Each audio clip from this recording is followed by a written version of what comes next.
Sebagian dari teman-teman pernah bertanya kepada saya, bagaimana rasanya berjuang dan akhirnya menjadi mahasiswa berprestasi pertama di kampus ini. Sebagian lagi bertanya kepada saya, bagaimana rasanya berjuang sehingga menjadi juara mahasiswa berprestasi di provinsi ini. Dan ada lagi yang bertanya kepada saya, bagaimana rasanya berjuang hingga menjadi mahasiswa berprestasi nomor 3 di negeri ini. Assalamualaikum warahmatullahi wabarakatuh. Perkenalkan, nama saya Brian Andika Prayoga, merupakan mahasiswa berprestasi nasional dari Kemendikbudristek RI, Pusat Prestasi Nasional dan Badan Pengembangan Talenta Indonesia 2024. Semua itu berawal dari satu sosok, yakni ibu saya. Beliau tidak pernah mendefinisikan kesuksesan itu dengan megah. Beliau hanya mengajarkan dua hal kepada saya, keikhlasan dan kerja keras. Dari beliau saya belajar bahwa kehidupan itu bukan sesuatu yang tampak dari luar, tapi tentang daya juang yang ada di dalamnya. Tentang ketekunan yang tumbuh secara diam-diam di alam bawah sadar.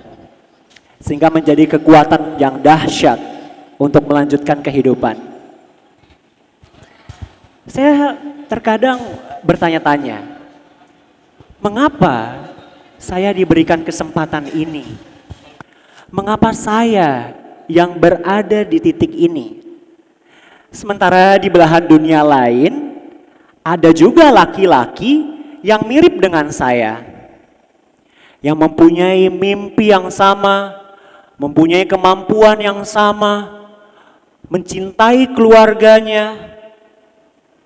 Tapi dia hidup di bawah tenda pengungsian, kedinginan, sendirian, tanpa panggung, tanpa suara, dan tanpa ruang untuk menyampaikan kisahnya. Mungkin dia lebih pintar dalam menulis kisahnya, atau mungkin dia lebih hebat dalam mengemukakan pidatonya. Dan sehingga saat ini saya betul-betul belum bisa percaya dan juga mengetahui alasannya mengapa hidup saya seperti ini dan hidup dia seperti itu. Tapi satu hal yang selalu saya pelajari bahwa saya ingin hidup dengan sebaik-baiknya. Saya ingin menjadi mahasiswa terbaik yang pernah hidup di zamannya. Saya ingin menjadi manusia yang terbaik yang ada di zamannya. Seperti kata ibu saya, ikhlas dan kerja keras. Sehingga pada kesempatan yang baik ini, saya akan memberikan informasi terkait sesuatu yang saya yakini kebenarannya, keunikannya dari suatu bidang ilmu pengetahuan fisika kuantum. Ketika saya mengatakan fisika kuantum, mungkin sebagian dari Anda mencoba untuk menebak. Tunggu, fisika. Banyak hitungan dong. Rumus terdengar seperti sulit atau terdengar seperti futuristik. Atau sebagian lagi berkata, kuantum, apaan tuh? Kuantum bagaimana? Fisika adalah bidang ilmu pengetahuan yang mempelajari tentang bagaimana alam semesta bekerja. Di antaranya kita mempelajari tentang gerak, energi, tentang ruang dan waktu. Dari hal yang besar seperti planet, galaksi, dan juga hal-hal yang paling kecil, level atom atau subatomik. Dan dengan itu kita akan membahasnya sekarang. Saya teringat ketika saya di ruang kelas, profesor saya mengatakan bahwa ilmu pengetahuan tidak muncul seperti linear dalam garis benang. Ketika bidang ilmu matematika membutuhkan penerapan yang khusus, maka dibutuhkanlah bidang ilmu fisika.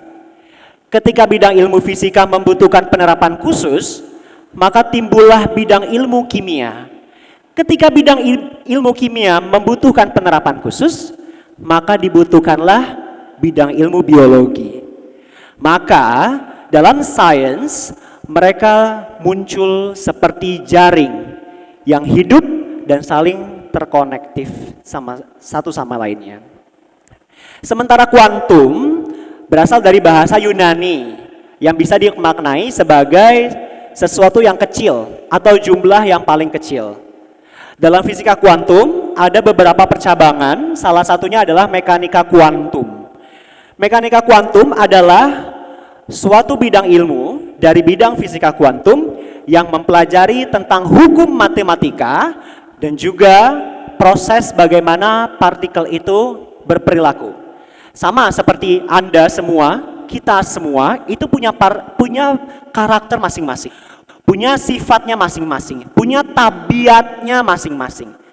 Partikel pun sama. Walaupun mereka tidak terlihat, tapi mereka punya sifat. Nah, di fisika kuantum lah semua itu dipelajari. Sehingga Tuhan tidak hanya menyelamatkan umat manusia dengan memberikan sketsa agungnya atau membelah lautan untuk memberikan jalan keluar, tetapi Tuhan juga memberikan anugerah di dalam sains berupa fisika kuantum. Pada suatu hari, di tahun 1801, terdapat seorang fisikawan yang bernama Thomas Young. Berasal dari Inggris dan dia dikenal sebagai the father of double slit experiment. Tujuan dari eksperimen ini sebenarnya sederhana. Ingin tahu sifat dari partikel terkecil itu seperti apa sih? Yang diujikan di sini adalah foton. Foton adalah partikel cahaya. Tidak hanya foton, tapi elektron pun, partikel bermuatan, bisa diujikan di sini. Setidaknya, di dalam gambar ini terdapat 3 elemen utama yang sudah diberi nomor 1 hingga nomor 3. Nomor 1 adalah laser beam, yaitu sederhananya adalah sumber foton.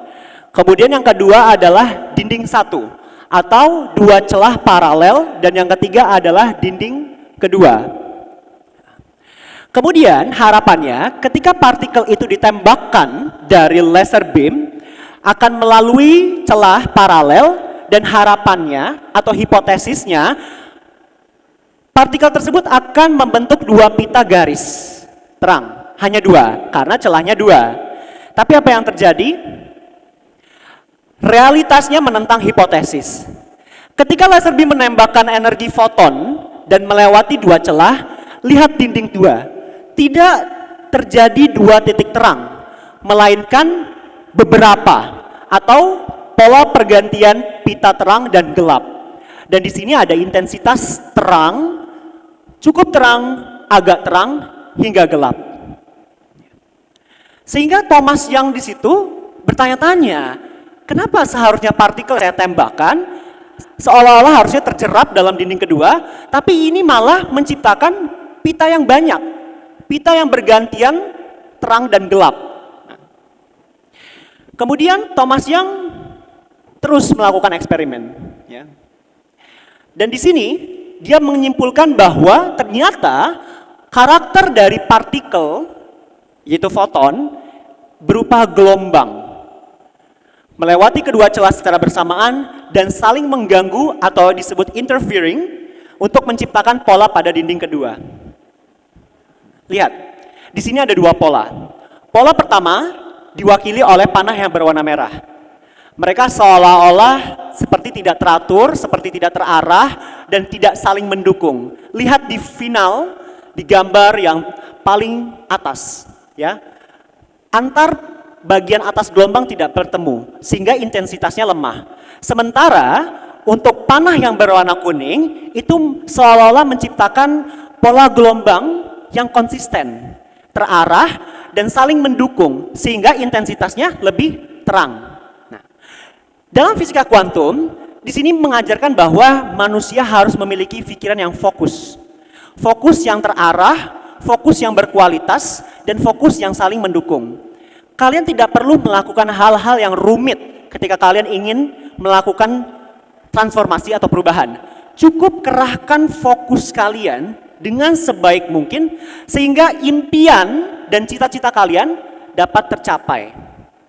Kemudian penelitian ini dilanjutkan dengan bagaimana Thomas Young menembaki satu persatu. Kalau tadi simultaneously, kemudian sekarang ditembakinya satu persatu.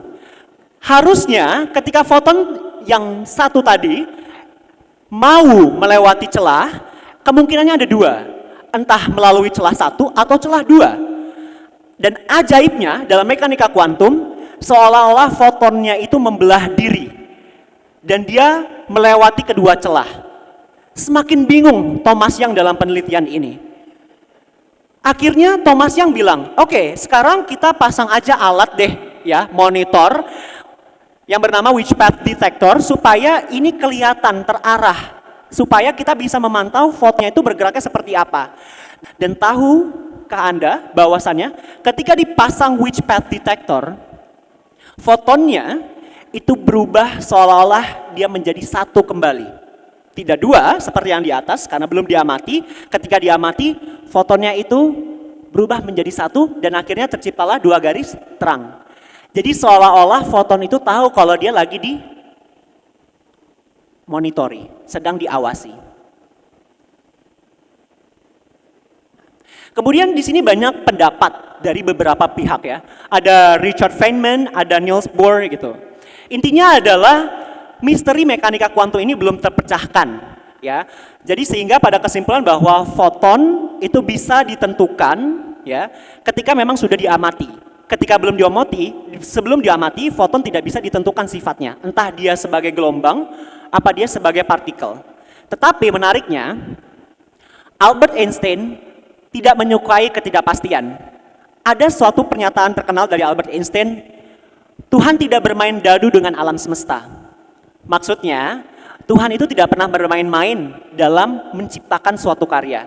Semua itu teratur, kata Einstein. Kamu lihat aja matahari dengan orbitnya, bumi yang mengitari matahari, kemudian bagaimana tumbuhan itu berfotosintesis dan seterusnya. Bukankah cukup nyata bahwa Tuhan itu menciptakan sesuatu dengan terstruktur? Sementara mekanika kuantum, kadang ada, kadang menjadi dua, kadang menjadi satu. Einstein tidak bisa hidup dalam ketidakpastian. Sehingga di dalam proses pencahariannya, sampai saat ini pun Einstein dan juga para fisikawan dan para peneliti belum bisa menemukan jawaban absolut dari fenomena mekanika kuantum. Dan sekarang adalah implementasinya. Ya. Ketika tadi foton itu mau ditembakkan, foton selalu mempunyai peluang ya, ketika belum diamati. Dia mau memilih antara mau masuk ke celah satu atau dua, atau dalam mekanika kuantum disebut teori superposisi. Jadi di dalam dunia kuantum, suatu materi itu bisa berada dalam lebih dari satu kondisi dalam satu waktu, gitu ya. Contoh misalnya saya berdiri di panggung ini, kemudian ada saya lagi baca buku, ada saya lagi makan dan sebagainya. Ya, itu juga yang kemudian dikenal dengan multiverse dan sebagainya. Nah, itu yang terjadi di dunia kuantum, gitu. Tapi yang diimplementasikan adalah ketika diri ini dihadapkan oleh suatu permasalahan atau suatu tantangan, kadang kita dikasih pilihan, mau bagaimana, ya, mau melakukan apa. Ketika misalnya teman-teman sekalian, saya yakin sekali bahwa teman-teman di sini juga membawa beban di punggung dan di pikirannya, betul ya, membawa masalah. Tidak ada sepertinya di ruangan ini yang duduk terus tanpa masalah gitu di hidupnya, sepertinya mustahil gitu ya. Ini juga adalah beberapa fakta tentang depresi ya dari Amerika Serikat, bahwa memang beberapa data ini mengatakan bahwa woman itu cenderung memiliki tingkat depresi yang cukup tinggi ya. Pada angka remaja juga female lagi-lagi memimpin ya. Dan untuk diagram ini adalah grafik maksudnya adalah adolescent suicides have more than double sampai di tahun 2014 karena burnout dan depresi. Jadi manusia itu burnout bukan karena dia nggak mampu, tetapi karena keadaan itu memaksa dia lebih cepat untuk menentukan mana yang terbaik buat hidupnya. Sementara kita itu hidup dalam beberapa kemungkinan. Contoh, ya, ada beberapa kegiatan yang kemudian saya dihadapkan oleh suatu permasalahan. Contohnya ketika saya menjadi mahasiswa berprestasi, saya juga sedang mengalami burnout. Tapi saya memilih untuk tidak memvalidasi burnout saya dan memilih untuk bangkit. Ketika saya diterima beasiswa pemerintah Australia untuk melakukan riset, saya lagi demam dan saya juga sedang burnout. Tapi saya mencoba untuk berdamai dengan diri saya, mendekatkan diri kepada Tuhan, dan juga memperbaiki pola makan dan pola tidur saya. Kita melihat diri ini bukan dari seberapa sibuknya, ya, tapi seberapa tulusnya kita untuk menjalani kehidupan ini. Ya. Sehingga mengapa banyak manusia yang burn out? Bukan karena sibuknya, tapi harus hati-hati ya. Bisa jadi karena mereka tidak bisa hidup tanpa banyak validasi. Pesan saya juga untuk teman-teman mahasiswa, kamu nggak perlu untuk berhenti organisasi kok. Ya. Yang kamu harus sadari adalah kapasitas kamu. Kamu mampu atau tidak, bisa atau tidak. Ya. Produktif itu boleh, hebat. Tetapi yang berdampak itu yang jauh lebih hebat. Ya. Jadi saya berpesan agar semua teman-teman di sini untuk selalu mempunyai pandangan yang positif, karena ketika melihat sesuatu dengan pandangan positif, maka percayalah sesuatu yang ada di depan kalian juga akan ikut berubah menjadi positif. Terima kasih, saya Brian Andika Prayoga, sangat bangga berada di panggung TEDx dan ini merupakan tahun terakhir saya menjadi mahasiswa. So terima kasih Universitas Diponegoro dan Semarang. Wabillahi taufiq wal hidayah. Wassalamualaikum warahmatullahi wabarakatuh.